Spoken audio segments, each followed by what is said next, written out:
ನಮಸ್ಕಾರ ಸ್ನೇಹಿತರೆ, H S T R ಮತ್ತು G P S T R ವಿಜ್ಞಾನ ಪ್ರಶ್ನೆ ಮತ್ತು ಉತ್ತರ.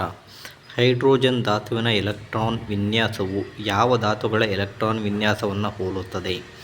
ಆಪ್ಷನ್ ಎ ಕ್ಷಾರೀಯ ಲೋಹಧಾತು, ಆಪ್ಷನ್ ಬಿ ಕ್ಷಾರೀಯ ಮಣ್ಣಿನ ಲೋಹಧಾತು, option C halogen, option D chalcogen. ನೋಡೋಣ ಬನ್ನಿ ಸ್ನೇಹಿತರೆ, ಈ ಒಂದು ಪ್ರಶ್ನೆಗೆ ಸರಿಯಾದಂಥ ಉತ್ತರ. ನಾನು ಈ ಪ್ರಶ್ನೆಯನ್ನು 10ನೇ ತರಗತಿಯ ಧಾತುಗಳ ಆವರ್ತನೀಯ ವರ್ಗೀಕರಣ ಎಂಬ ಪಾಠದಿಂದ ಆಯ್ಕೆ ಮಾಡಿಕೊಂಡಿದ್ದೇನೆ. ಹೈಡ್ರೋಜನ್ ಸ್ಥಾನದ ವಿಷಯಕ್ಕೆ ಬಂದಾಗ ಒಂದು ಅಸಂಗತೆ ಕಂಡುಬರುತ್ತದೆ. ಏಕೆಂದರೆ ಹೈಡ್ರೋಜನನ್ನು ಮೊದಲನೇ ಆವರ್ತದ 1ನೇ ಗುಂಪು ಅಥವಾ 17ನೇ ಗುಂಪಿನಲ್ಲಿಡಬಹುದು. ಹೈಡ್ರೋಜನ್ ಧಾತುವಿನ ಎಲೆಕ್ಟ್ರಾನಿಕ್ ವಿನ್ಯಾಸವು ಕ್ಷಾರೀಯ ಲೋಹಗಳ ಎಲೆಕ್ಟ್ರಾನಿಕ್ ವಿನ್ಯಾಸವನ್ನು ಹೋಲುತ್ತದೆ. 1ನೇ ಗುಂಪಿನಲ್ಲಿ ಇರುವ ಧಾತುಗಳು ಒಂದು ವೇಲೆನ್ಸ್ ಎಲೆಕ್ಟ್ರಾನ್ ಹೊಂದಿದ್ದು ವೇಲೆನ್ಸಿ ಕೂಡ 1 ಆಗಿರುತ್ತದೆ.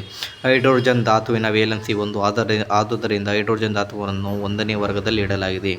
17ನೇ ಗುಂಪಿನಲ್ಲಿರುವ ಹ್ಯಾಲೋಜನ್ಗಳು ಕೂಡ 7 ವೇಲೆನ್ಸ್ ಎಲೆಕ್ಟ್ರಾನ್ಗಳನ್ನು ಹೊಂದಿದ್ದು ವೇಲೆನ್ಸಿ 1 ಆಗಿರುತ್ತದೆ.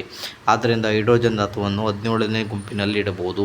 ಅದೇ ರೀತಿ ಸ್ನೇಹಿತರೆ, 1ನೇ ಗುಂಪಿನ ಮೂಲವಸ್ತುಗಳಿಗೆ ಕ್ಷಾರಲೋಹಗಳು, 2ನೇ ಗುಂಪಿನ ಮೂಲವಸ್ತುಗಳಿಗೆ ಕ್ಷಾರೀಯ ಮಣ್ಣಿನ ಲೋಹಗಳು, 3ರಿಂದ 12ನೇ ಗುಂಪಿಗೆ ಸಂಕ್ರಮಣ ಮೂಲವಸ್ತುಗಳು ಎಂದು ಕರೆಯುವರು.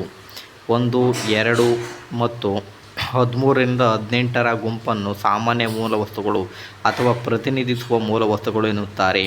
13ನೇ ಗುಂಪಿನ ವಸ್ತುಗಳಿಗೆ ಬೋರಾನ್ ಕುಟುಂಬ ಎಂದು, 14ನೇ ಗುಂಪಿನ ಮೂಲವಸ್ತುಗಳಿಗೆ ಕಾರ್ಬನ್ ಕುಟುಂಬ ಹಾಗೂ 15ನೇ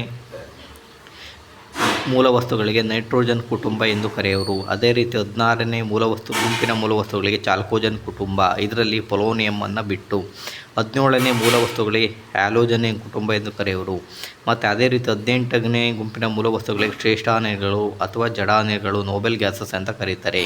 ಹಾಗಾಗಿ ಸ್ನೇಹಿತರೆ, ಈ ಒಂದು ಪ್ರಶ್ನೆಗೆ ಸರಿಯಾದಂಥ ಉತ್ತರ ಹೈಡ್ರೋಜನ್ ಧಾತು ಎಲೆಕ್ಟ್ರಾನಿಕ್ ವಿನ್ಯಾಸ ಕ್ಷಾರೀಯ ಲೋಹ ಮತ್ತು ಹ್ಯಾಲೋಜನ್ ಇವೆರಡೂ ಗುಂಪನ್ನು ಹೊಂದಿರುತ್ತೆ ಸ್ನೇಹಿತರೆ.